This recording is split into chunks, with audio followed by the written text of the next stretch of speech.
하나님의 말씀을 따라서 모세는 이스라엘의 신실하지 못한 모습을 고발하는 노래를 지었습니다. 그리고 모세는 이 노래를 이스라엘의 총회에서 끝까지 들려주었습니다. 앞으로 이스라엘은 이 노래를 부르면서 핑계댈 수 없을 정도로 하나님께 불순종했던 자신들을 돌아보면서 실패를 반복하지 않도록 교훈을 삼아야 했습니다. 일전에 말씀드린 대로 고대 당대에는 강대국이었던 종주국과 그리고 이 종주국의 충성을 맹세하는 봉신국이 계약을 맺고 상호간에 책임을 약조를 합니다. 즉 봉신국은 종주국에 일정한 조공 등을 바치며 충성을 다합니다. 그리고 종주국은 이런 봉신국을 보호해 줍니다. 자, 그런데 봉신국이 이런 계약을 맺고도 이 종주국을 배신하는 경우가 종종 있었는데, 자, 이때 종주국은 이 봉신국을 벌하게 됩니다. 그리고 이 벌은 계약 문서상에 기록된 이 벌이 정당함을 증명해주는 고발 내용을 근거로 이 벌이 내려집니다. 지금 모세의 노래에도 이런 형식을 빌려와서 언약 관계 안에 있는, 계약 관계 안에 있는 여호와를 배반하고 불순종한 이스라엘을 고발하는 내용으로 가득합니다. 즉 노래를 통하여서 고발되고 있는 이스라엘은 하나님의 벌을 받아도 정당하다는 겁니다. 아무런 핑계할 것도 없이 명명백백하게 끊임없이 범죄했음을 알려주는 겁니다. 그래서 오늘날의 시각으로 보면 이 노래의 형식들은 검사가 마치 피고를 기소하는 그리고 고발하는 방식으로 이루어지고 있습니다. 노래의 내용 역시 검사가 피고의 범죄를 기소, 고발하는 것으로 가득합니다. 이에 따라서 이 모세는 노래에서 이스라엘 백성들의 신실하지 못함을 증언해주는 그 증인들을 불러 세웁니다. 증인들은 누구입니까? 바로 하늘과 땅입니다. 하늘과 땅이라는 것은 온 피조세계가 피고인 이스라엘의 범죄를 확실하게 고발하고 있음을 알려줍니다. 또 하늘과 땅 이렇게 둘이 증언한다는 것은 이들의 증언이 확실함을 알려주는 겁니다. 이들 하늘과 땅이 증언하고 또 모세가 말하는 대로 이스라엘은 얼마나 악한 모습을 보이고 있습니까? 바로 5절, 6절에 이스라엘이 얼마나 악한지를 알려줍니다. 이 말씀에 따르면 이스라엘은 단순히 그냥 연약하고 부족한 모습들을 그냥 실패하는 모습들을 보이는 정도가 아닙니다. 아버지, 그들을 지으신 창조주를 거부하는 것입니다. 아버지, 그들의 어떤 아버지나 창조주 이렇게 짐승들도 자기들을 지으신 그리고 자기들 주인에게는 마땅한 반응을 보이는데 이런 짐승들과 달리 선을 악으로 보답하는 자들이 바로 이스라엘 백성들이라고 지금 이렇게 고발을 하고 있는 겁니다. 자, 이에 반하여서 이스라엘의 여호와 하나님은 어떤 분으로 나옵니까? 4절 말씀 한번 같이 한번 읽어보겠습니다. 4절 말씀입니다. 이스라엘의 하나님 어떤 분이십니까? 그는 반석이시니 그가 하신 일이 완전하고 그의 모든 길이 정의롭고 진실하고 거짓이 없으신 하나님이시니 공의로우시고 바르시도다. 아멘. 자, 완전하시고 정의로우시며 진실하신 분이십니다. 계약의 빗대 표현하면 여호와 하나님은 이스라엘과 맺은 그 계약을 완전하게 이행하시는 분이시고 불의가 없으시며 거짓 없이 계약에 헌신하셨습니다. 이에 반하여서 이스라엘 백성들은 계약을 아주 밥 먹듯이 거부를 하며 하나님을 이용해 먹었습니다. 7절부터 14절까지는 이제 여호와 하나님께서 이 계약에 얼마나 신실하게 헌신하셨는지의 모습을 통하여서 이스라엘 백성들을 향한 하나님의 은혜를 좀 돌아보고 있는 겁니다.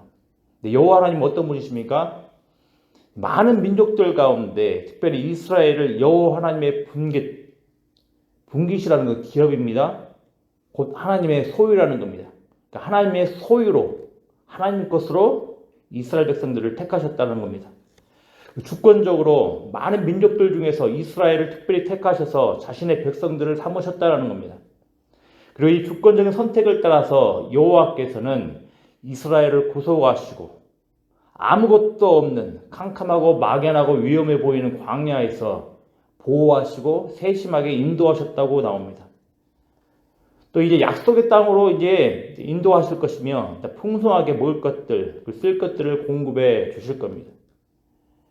얼마나 여호와 하나님께서 이스라엘 백성들을 기쁜 관심으로 돌아보셨는지를 11절에서는 마치 독수리가 자기 새끼를 양육하고 보호해주는 과정으로 빗대어 표현합니다. 참고로 여기서 나오는 32장 11절에 나오는 자기의 새끼 위에 너풀거리다 해서 이 너풀거리다라는 표현은 창세기 1장 2절에 나오는 하나님의 영이 수면 위에 운행하시다 할 때 그 운행하다 동일한 단어입니다. 이것은 그만큼 여호와 하나님께서 이스라엘 백성들을 광야 가운데서 그만큼 세심하게 아주 깊게 돌보고 보호하셨다는 것을 가르쳐 주는 겁니다. 우리에게도 동일하게 하나님의 선하심과 우리 악함이 대조되어 나타나는 노래가 필요합니다. 과거를 돌아보고 기억하며 우리가 얼마나 악했는지를 그리고 신실하지 못했는지를 고발하는 노래가 필요합니다. 우리의 모습을 적나라하게 돌아보고 정직하게 바라볼 때 하나님의 은혜가 얼마나 크고 놀라운지를 알게 될 겁니다. 이런 자들을 창세전에 하나님의 소유로 하나님의 분깃으로 하나님의 기업으로 택하시고 구속하시고 보호해 주시고 인도해 주신 그리고 공급해 주시는 여호와 하나님의 은혜가 더 크게 보일 것입니다. 특별히 우리는 기억해야 합니다. 이 노래의 역할은 우리가 얼마나 하나님의 선하심과 대조되어 악한지를 우리가 얼마나 큰 은혜를 받았는지를 생각하며 그저 감사하는 용도로만 주시지는 않았을 거라는 겁니다. 이런 하나님의 계속되는 은혜에도 하나님을 끊임없이 거스르는 이스라엘 백성들의 모습과 징계를 바라보면서 바로 우리의 신앙의 본보기로 삼으라고 이 노래를 주신 거라는 말입니다.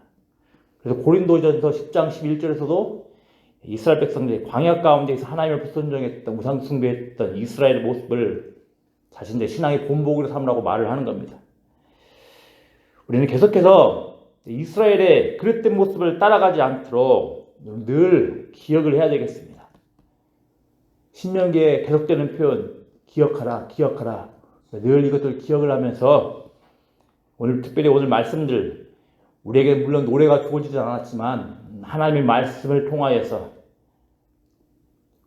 우리가 얼마나 하나님 앞에서 구원받기에 하나님의 자녀 되기에 하나님 백성 되기에 합당하지 않을 정도로 얼마나 자격 없고 얼마나 답이 없는 자였는지를 우리가 늘 돌아봐야 됩니다. 그럴 때 하나님의 은혜가 더 크고 놀랍게 다가올 것입니다. 또 동시에 이런 과정들을 돌아보면서 우리 자신들을 돌아보면서 이스라엘 백성들이 하나님을 거스르고 나아갔던 그 모습들을 다시 반복하면서 계속 나아가지 않는 그 모습을 보일 겁니다. 우리가 이런 모습들 가운데에서 하나님께서 주신 은혜를 따라서 이 땅 가운데에서 하나님께서 우리를 분깃으로 삼으셨다는 그 놀라운 은혜를 드러내는 복된 은혜가 있기를 기도합니다. 기도하겠습니다. 아버지 하나님 모세가 노래를 지어서 이스라엘 백성들에게 들려준 그 내용들을 바라보면서 우리 또한 동일한 찔림을 받게 하여 주시기를 소망합니다. 우리 또한 동일하게 우리의 자격 없음과 우리의 공로 없음과 우리의 허물과 약함이 얼마나 커다랐는지를 돌아볼 수 있도록 은혜 더하여 주시기를 소망합니다. 그리고 이렇게 허물 많고 약하고 자격 없는 자들을 창세전에 택하여 주시고 또 이 택하여 주신 대로 때가 되매 구속하여 주시고 하나님 백성 삼아 주시고 하나님 백성으로서 우리의 모든 쓸 것들을 책임지시고 우리 선하게 인도하신 그 여호와 하나님을 찬양하며 그 여호와 하나님의 은혜를 돌아볼 수 있도록 은혜 더하여 주시기를 소망합니다.